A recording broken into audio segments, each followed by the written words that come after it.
আমাদের বেনারস ভ্রমণের চতুর্থ দিনের সেকেন্ড হাফে আমরা চলে যাই সারনাথে অবস্থিত থাই মনেস্ট্রিতে। এই মনেস্ট্রিটা হচ্ছে একটা গার্ডেন। এই গার্ডেনের ভিতরে আপনার বুদ্ধ মিউজিয়াম আছে। এছাড়া এখানে একটা 80 ফুট লম্বা একটা বুদ্ধর স্ট্যাচুও আছে। এই স্ট্যাচুটা আপনার বানানো হয়েছিল মার্চ 2011 সালে।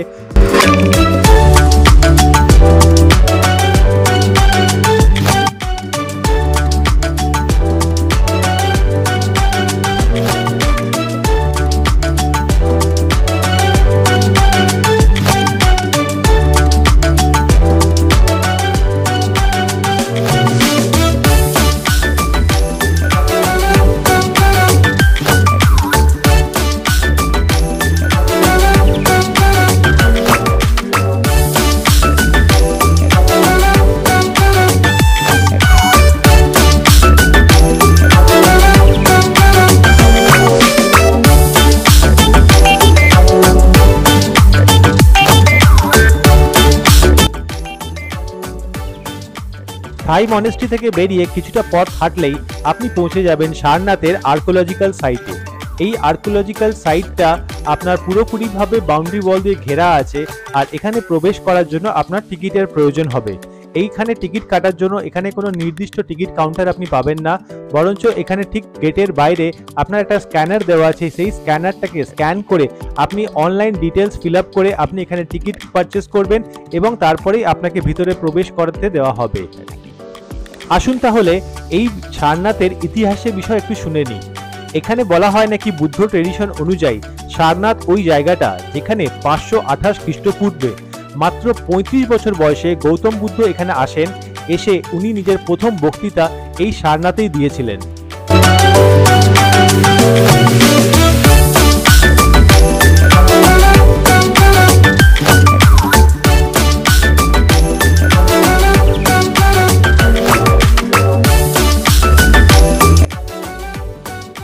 গৌতম বুদ্ধের পরে প্রায় 500 বছর অবধি এই সারনাথ এবং এর আশেপাশে জায়গাতে বুদ্ধ ধর্মের খুব বেশি প্রচার হয়। ইভেন কি এটাও বলা হয় 640 খ্রিস্টাব্দে যখন চাইনিজ একজন স্কলার, ট্রাভেলার এবং ট্রান্সলেটার জুয়ানজ্যাং ভারতে আসেন, তখনও উনি বলেছিলেন যে এই সারনাথ জায়গাতে উনি অনেক স্তূপ এবং অনেক স্কুলের মতন জায়গা দেখতে পেয়েছেন। এই বিষয়গুলো উনি নিজের বইয়েও উল্লেখ করেছেন। কিন্তু বলা হয় নাকি 1200 শতাব্দীর সময় যখন মুসলিম শাসকরা আমাদের দেশে আসেন, ওনারা এসে এইসব জায়গাতে অনেক বেশি আক্রমণ করেন এবং এখানে অনেক কিছু ধ্বংস করে দিয়ে যান। কুতুবউদ্দিন আইবক, বখতিয়ার খিলজির মতন শাসকরা এইসব জায়গা থেকে প্রচুর সম্পত্তি লুট করে নিয়ে গেছেন এবং এখানে ওনারা যা ছিল সমস্ত কিছু ধ্বংস করে দিয়ে চলে গেছিলেন।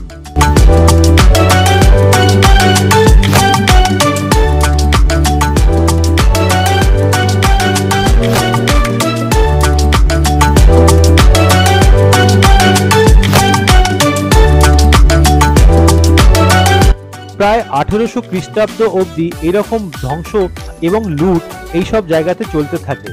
তারপর 1835 থেকে 36 সালের সময় 21 বছর বয়সী আলেকজান্ডার কানিংহাম, একজন ব্রিটিশ আর্মি ইঞ্জিনিয়ার, উনি যিনি বেঙ্গল ইঞ্জিনিয়ারিং গ্রুপে কাজ করতেন, ওখান থেকে আসেন এবং এই সারনাথে এসে প্রথম আর্কোলজিক্যাল এক্সকাভেশন মানে এখানকার প্রথম খনন কার্য উনি শুরু করেন সারনাথে।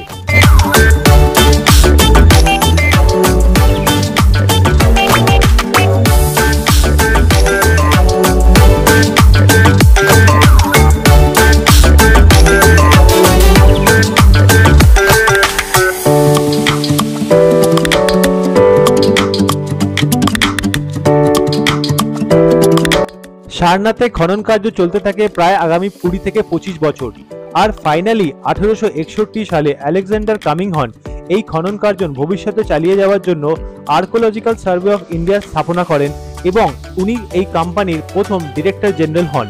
আর্কোলজিক্যাল সার্ভে অফ ইন্ডিয়া এমন একটা অর্গানাইজেশন, যেই অর্গানাইজেশনটার কাজ হচ্ছে সমস্ত পুরনো জিনিস অথবা জায়গাটাকে নিজের দায়িত্বে রাখা এবং সেটা দেখাশোনা করা। ভবিষ্যতে গিয়ে এই আর্কোলজিক্যাল সার্ভে অফ ইন্ডিয়া একটা সরকারি প্রতিষ্ঠান হিসেবেও নিযুক্ত করা হয়েছে। এবং আজকের ডেটে আপনি আমাদের দেশে যে কোনো পুরনো জিনিস অথবা পুরনো স্থান যাই আপনি দেখবেন না কেন, সমস্ত কিছুর বাইরেই লেখা আছে আর্কোলজিক্যাল সার্ভে অফ ইন্ডিয়া। মানে কি হচ্ছে, এটা পুরোপুরিভাবে একটা সরকারি প্রতিষ্ঠান এবং এই যে জায়গাটা আছে এটা পুরোপুরিভাবে সরকারের আন্ডারেই নেওয়া আছে। এবং 1998 সালে সারনাথের এই জায়গাটা ইউনেস্কোর ওয়ার্ল্ড হেরিটেজ সাইটেও লিস্ট করা হয়েছে।